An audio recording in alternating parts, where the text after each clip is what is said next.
of us can debate, right, that there's an increase in depression, anxiety, and suicide amongst young people.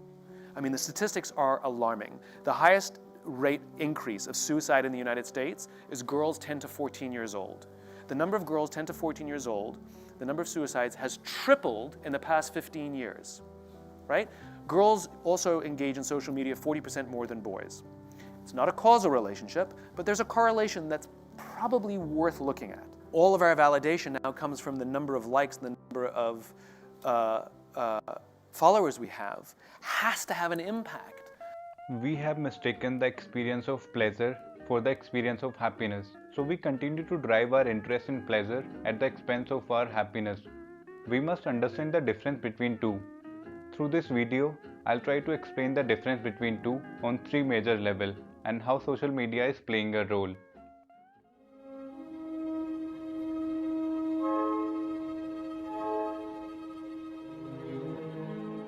In 1956, the novelist and scientist C.P. Snow wrote an article entitled The Two Cultures.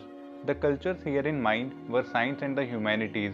Each, he claimed, had its own specialized vocabulary, its own criteria for acceptable thought, and its own unspoken beliefs about the way the world really is. Communication between members of the two cultures were in such a parlous state that the fate of human society was threatened. Essentially, he believed that the problem created by scientific and technological advance couldn't make their way profitably into general, particularly political discourse. 2 years back, in 2018, Jaron Lanier wrote a book, 10 Arguments for Deleting Your Social Media Accounts Right Now. The book was a confirmation of Snow's thesis. Lanier explained precisely how social media works and why its cruel and dangerous effects are at the heart of its current business model and design. You spend your days and nights on social media. The original vision was that it was going to open a new paradise where information was shared freely. But now, the algorithms are so strong and know so much about you that they only give you what they know you like.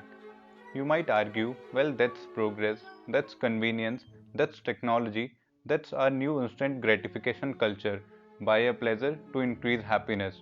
But what if those pleasures ostensibly developed and marketed in the name of increasing your happiness actually did the opposite? What if they actually made you unhappy? What if they changed your brain so that happiness was sapped away from you? What if these same brain changes extended to your co-workers, to your friends, to your family members, and to you, for better or worse? Pleasure and happiness are similar as they both feel good, but they weren't the same. Since the recording of time, philosophers have tried to wrestle these two positive emotions to the ground. In developing his theory of happiness, Aristotle drew upon his knowledge about nature. He contended what separates man from animal is rational capacity, arguing that a human's unique function is to reason. Pleasure alone cannot result in happiness because animals are driven by the pursuit of pleasure, and according to Aristotle, man obviously has greater capacities than animals. Our current collective wisdom does not distinguish between pleasure and happiness. Therefore, we are unable to distinguish between reward and contentment at the etymological level and fails to acknowledge the personal and societal consequences of mistaking one for the other at the biochemical level. And there are consequences to be sure, because chronic excessive reward eventually leads to both addiction and depression, the two most unhappy states of the human condition.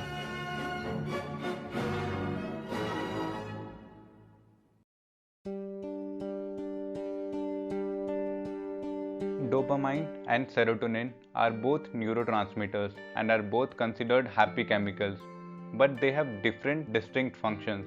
Dopamine is linked to pleasure, serotonin is linked to happiness. Pleasure feels like a high, happiness feels like contentment. Too much dopamine stimulating activity will suppress serotonin, thereby making you more unhappy. Sometimes we misunderstand dopamine. Robert Sapolsky, an American neuroendocrinologist and author, explained about this neurotransmitter. Dopamine is not about pleasure, it's about the anticipation of pleasure. It's about the pursuit of happiness rather than happiness itself. The motivation for reward is experienced when the dopamine signal reaches the nucleus accumbens. The nucleus accumbens is an important component of a major dopaminergic pathway in the brain called the mesolimbic pathway, which is stimulated during rewarding experience. A host of different stimuli like power, gambling, shopping, internet generate signals of reward, but that internal feeling of reward is pretty much the same whatever the trigger. Therefore, virtually any stimulus that generates rewards when taken into extreme can lead to addiction.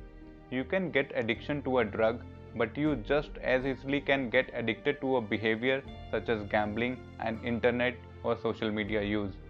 On the other hand, reward and contentment are both positive emotions highly valued by humans and both reasons for initiative and personal betterment. It's hard to be happy if you derive no pleasure for your efforts. As an example, a drug named Rimonabant blocks feel-good munchies receptor of the brain. This drug was approved by European Commission in 2006. As a weight loss drug, it worked very well and mitigated the comorbidities of obesity. The data was incontrovertible. Lots of people lost lots of weight. Their appetites went down and they stopped eating junk food. They lost all interest in food. It just didn't provide pleasure anymore. In fact, they derived no pleasure from anything. Rather, their anxiety increased markedly. European post-marketing data showed that 21% of the people who took it became clinically depressed and many of them committed suicide. Sure, you will lose weight if you don't get pleasure from eating, but you also lose your motivation for any reward, which means you lose your motivation for life. It was rapidly withdrawn from the European market and the US FDA never approved it. If we talk about serotonin, it is an ongoing requirement throughout the life. Its primary building block is the amino acid tryptophan, which you must eat. You can't make it. It also happens to be one of the least available items in the human diet. Tryptophan is found in greatest quantity but still pretty rare in eggs, fish, poultry, etc. So, how does social media affect the biochemistry of reward pathway? Social media generate dopamine associated with pleasure and hence can drive addiction. The main problem is that when dopamine goes up, serotonin goes down. So, online communication is actually a major causative factor of unhappiness. It's important to realize that the dopamine or reward generating pathway is the same no matter what your source of pleasure is. It can be a substance such as nicotine, alcohol, heroin or junk food, or it can be a behavior such as internet surfing, shopping or pornography. The problem in a nutshell is that dopamine is an excitatory neurotransmitter and in excess is neurotoxic. When dopamine is released and the neuron on the other side accepts the signal again and again, it can damage the neuron. So each time you get a hit or rush of dopamine, the number of receptors decrease. As a result, you need increasingly larger dose or hits to get the same rush.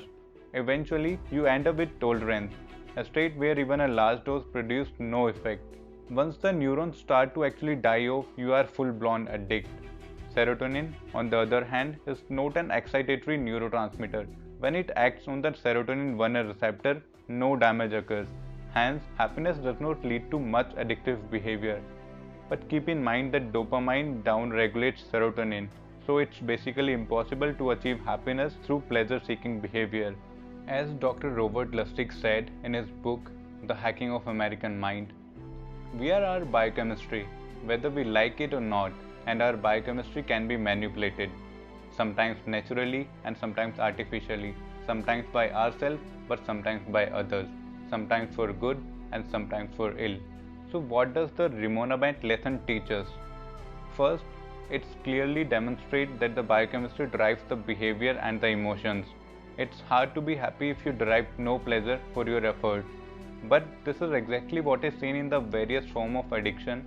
All corporations want to sell addiction because addiction is easier to engineer than demand.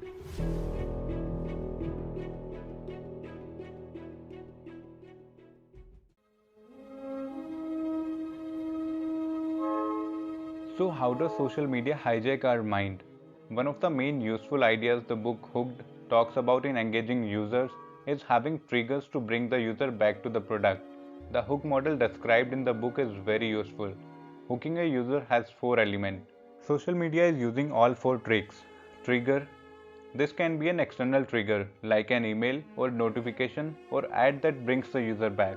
But the best products also form internal triggers. Even get bored or lonely and find yourself on Facebook, or wondering what is happening in the world and end up on Twitter, or see something beautiful or inspiring and then pull out Instagram, or feel the need to escape and relax and turn on a movie or a sport game. Our emotions often drive our behavior, and each emotion is mapped to a set of product we could use to scratch the itch of whatever we are feeling. These mappings become habits. After the trigger, action takes place, which is taking our phone out from the pocket. Variable reward is being used in a most dangerous way. As Robert Sapolsky explained a monkey experiment where the monkeys are getting food whenever they press the lever. The rise in dopamine level was normal. Now they shift the reward only 50% of the time. Sometimes they will get food and sometimes they will not. This increased the level of dopamine amazingly. This is what happens whenever we open social media. We always hope for the variable reward. If these 10 pictures on Instagram were not good, 11th one will be awesome. And the newsfeed goes on and on and on. Final part is investment. The more time we invest, the more we'll be coming back. In this video, Tristan Harris is talking about Snapchat. In fact, they have a feature in Snapchat called Snapstreaks. And Snapstreaks count the number of days in a row you've sent a message back and forth with someone. So if I have a best friend and we've been chatting every day for 100 days, I see a little fireball and the number 100 next to it. And what that does is they've just created something now I don't want to lose. Because I have a streak going, I've got 100 days, and now if I don't send them a message tomorrow, I'm going to lose the whole thing. In fact, a lot of kids, they wake up and they see these 30 contacts with different streaks, and they have to just take pictures of floors and ceilings just to kind of get through all these snap streaks so they don't lose any of them. So, what does it do to our focus? Some of you will be thinking that, what's the big deal if one gets a notification or some messages to reply? It just takes few minutes and will start working again. An article was published, Cost of Interpreted Work, showing that after only few minutes of interpreted performance, people reported significantly higher stress, frustration, workload, effort, and pressure. And how does it make us insecure?